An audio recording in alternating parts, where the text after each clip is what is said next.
उदयपुर शहर की सुप्रसिद्ध पिछोला झील, जिसकी कलकल करती लहरों पर अपने अनूठे वास्तुशिल्प पर इठलाती है बागोर की हवेली, जो पश्चिम क्षेत्र सांस्कृतिक केंद्र का मुख्यालय तो है ही, साथ ही प्राचीन धरोहर के अनुरक्षण और संवर्धन का अनुपम उदाहरण भी है।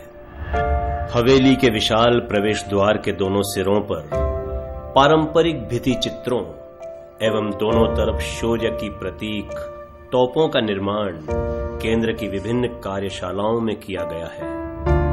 इस हवेली में बसे जीवंत संग्रहालय में जाने से पहले नजर आते हैं सुंदर और मोहक भित्ति अलंकरण, कहीं कमल तलाई में अटखेलियां करते बगुले तो कहीं गणेश ड्योढ़ी पर सुंदर भित्ति चित्रों के साथ ही गोपियों संग रास खेलते श्री कृष्ण के चितराम। बेल बूटों और फूल पत्तियों से सजी अंदरूनी छतें इसके नए आकर्षण हैं।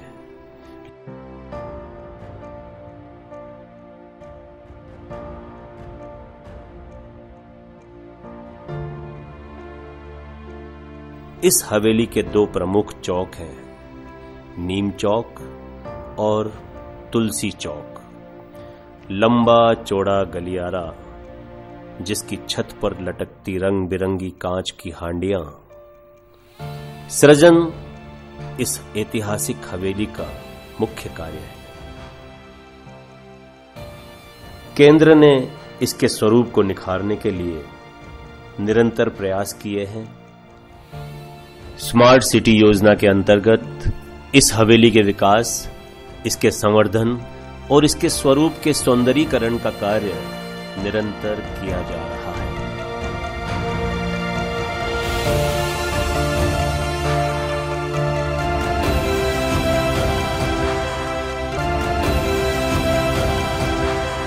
केंद्र द्वारा इस वर्ष जलियांवाला बाग नाटक का होम प्रोडक्शन अपने स्तर पर उसका निर्माण किया गया तथा उसका प्रदर्शन मुख्यालय एवं सदस्य राज्यों के मंचों पर किया गया।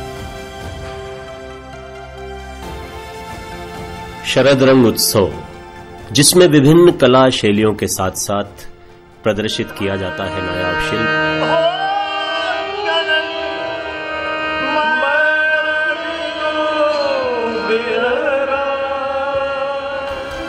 और इस उत्सव के साथ जोड़ा गया है लाजवाब एवं लजीज व्यंजनों को।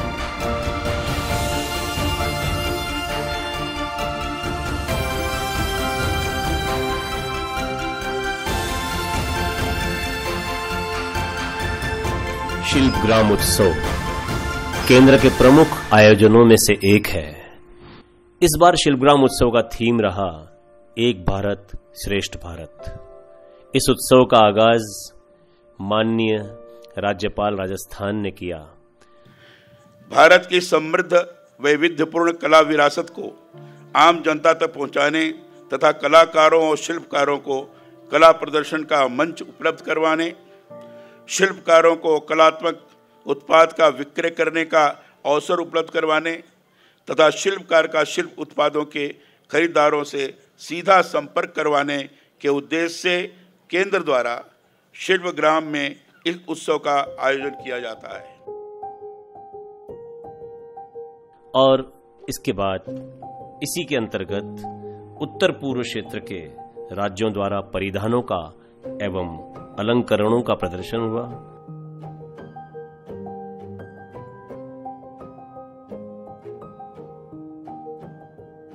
विभिन्न शास्त्रीय नृत्यों एवं जनजातीय कला शैलियों का प्रदर्शन भी किया गया।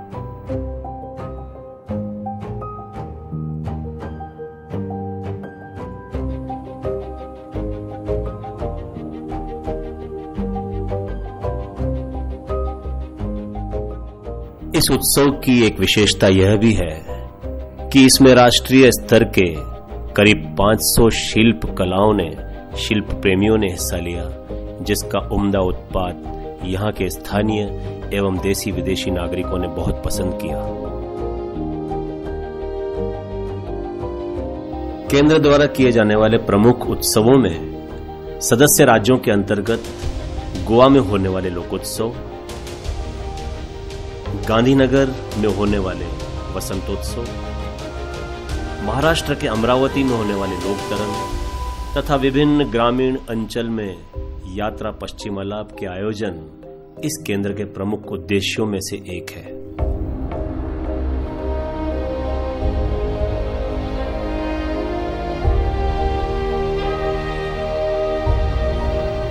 भारत के पूर्वोत्तर के 8 राज्यों की कला, संस्कृति एवं शिल्प का प्रसार करने के उद्देश्य से केंद्र द्वारा किए जाने वाला ऑक्टेव कार्यक्रम इस वर्ष गुजरात के आनंद में किया गया।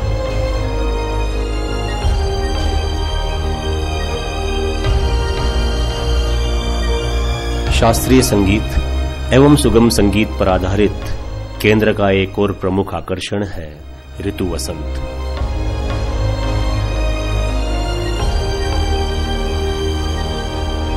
नवाचार के तहत केंद्र द्वारा सदस्य राज्यों के लोक एवं जनजातीय वाद्य यंत्रों के प्रलेखन हेतु कार्यशाला का आयोजन किया गया, जिसमें 80 दुर्लभ एवं विलुप्त होने वाले वाद्यों का प्रदर्शन एवं प्रलेखन किया गया।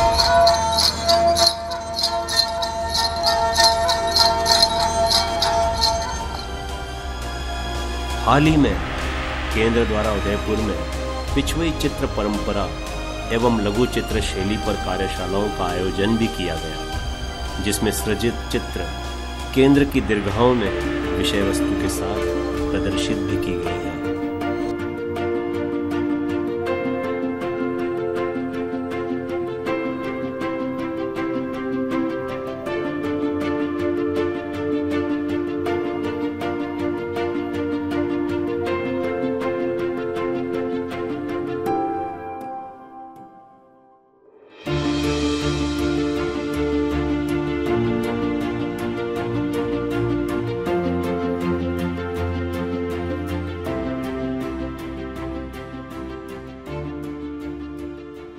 ऐसे ही कुछ नए आयाम केंद्र के ग्रामीण कला परिसर शिल्प ग्राम में भी जोड़े गए हैं।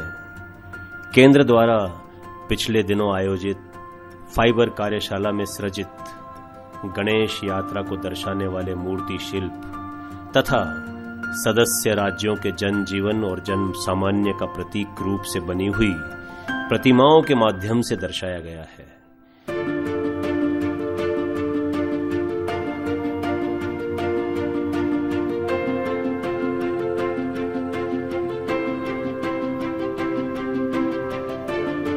इन सब प्रतिमाओं में मुख्य रूप से राजस्थान और गुजरात की रेवारी जाति, महाराष्ट्र की कोली और वारकरी जाति तथा गोवा के मछुआरे की प्रतिमाएं इस परिसर में नवाचार के तहत बनाई गई हैं।